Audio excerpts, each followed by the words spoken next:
Amém? Amém? Diz assim a palavra do Senhor. Quando o rei de Israel acabou de ler a carta, rasgou as suas roupas em sinal de medo e disse: por acaso sou Deus, com o poder de tirar a vida ou de dá-la, para que este envie a mim um homem para que eu curá-lo de sua lepra? Para curá-lo de sua lepra? Como você pode notar e ver, ele está procurando um pretexto contra mim. Mas quando Eliseu, um homem de Deus, ouviu que o rei de Israel havia rasgado suas roupas, mandou dizer ao rei: por que o Senhor rasgou suas roupas? Deixe-o vir a mim, e ele saberá que há profeta em Israel. 9. Então Naamã foi com os seus cavalos e os seus carros e parou à porta da sua casa de Eliseu, da casa de Eliseu. 10. Eliseu lhe mandou um mensageiro dizendo: vá, lave-se 7 vezes no Jordão, e sua carne será restaurada, e você ficará limpo. 11. Mas Naamã ficou indignado e se foi, dizendo: eu pensava que ele certamente sairia para falar comigo, ficaria em pé, invocaria o nome do Senhor, seu Deus, passaria a mão sobre o lugar da lepra e restauraria o leproso. Por acaso não são Abana e Fafar, rios de Damasco, melhores que toda a água de Israel? Será que eu não poderia me lavar neles e ficar limpo? Deu meia volta e foi embora, muito irritado. 13.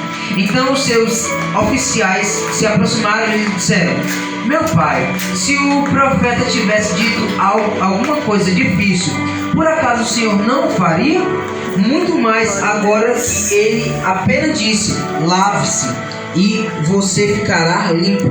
Então Naamã desceu e mergulhou no Jordão 7 vezes, conforme a palavra do homem de Deus, e sua pele se tornou como a pele de uma criança e ficou limpa. Amém? Aleluia.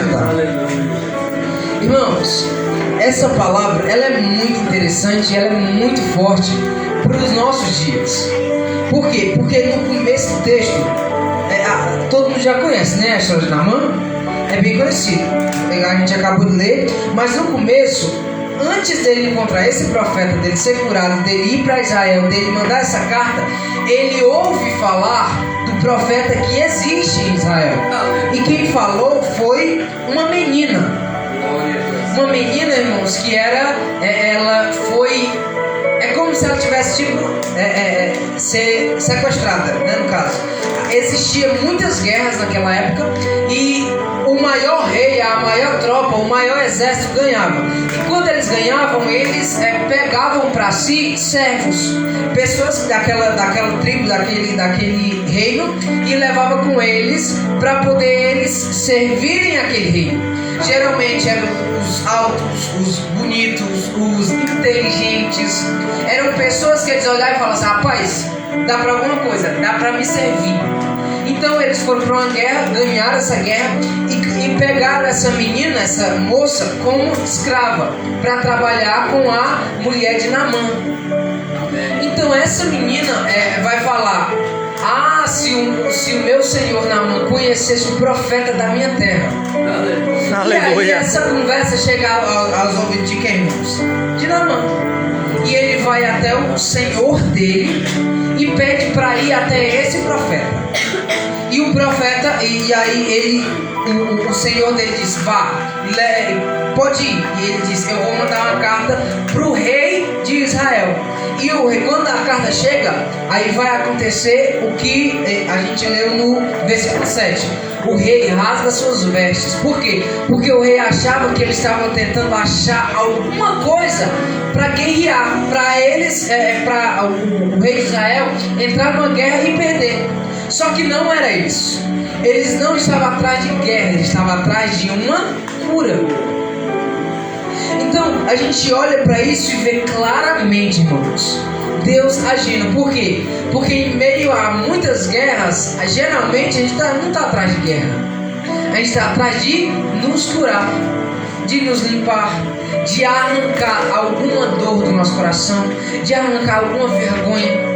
Então as pessoas acham que a gente está atrás de guerra, e na verdade nós estamos atrás de alguém que nos ajude com o nosso problema. Irmãos, deixa eu te falar, Deus, ele não tem medo de guerra, de ninguém. E aí a gente vê claramente uma pessoa que teme a Deus e uma pessoa que não teme. Irmãos, rei de Israel. O que é um rei, irmãos? Um rei é a pessoa máxima de autoridade em um lugar, em uma cidade. Ele não precisa ter medo de ninguém, irmãos, ele é rei. Me diga, como que um rei pode rasgar suas vestes com medo de outro rei? Rapaz, vamos planejar, vamos brigar, cadê o exército? Não, ele se tremeu na base. Só que, quando o profeta, irmão de Deus, ouviu isso, disse: rapaz, manda mensagem para o rei, manda ele vir aqui. Porque, irmãos, quem é de Deus pode até não ser rei, pode até não ter a influência, o poderio, mas medo ele não vai ter. Aleluia. Porque carrega algo de Deus. Glória a Deus.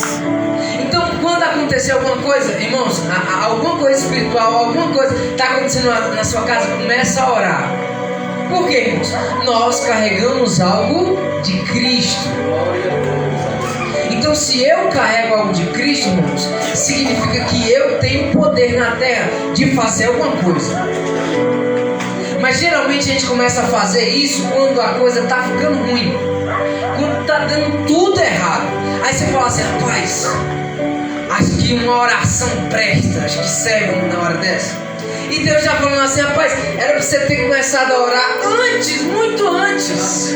Era para você ter começado a ter intimidade comigo muito antes disso, antes da coisa ficar feia, antes das pessoas começarem a brigar, antes da sua casa começar a ir num declínio, antes do casamento começar a querer acabar, antes de você começar a perder seus filhos, antes de você começar a sair da presença de Deus, você deveria ter começado a orar.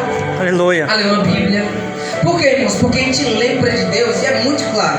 A gente lembra de Deus, irmãos, quando o negócio começou a feder.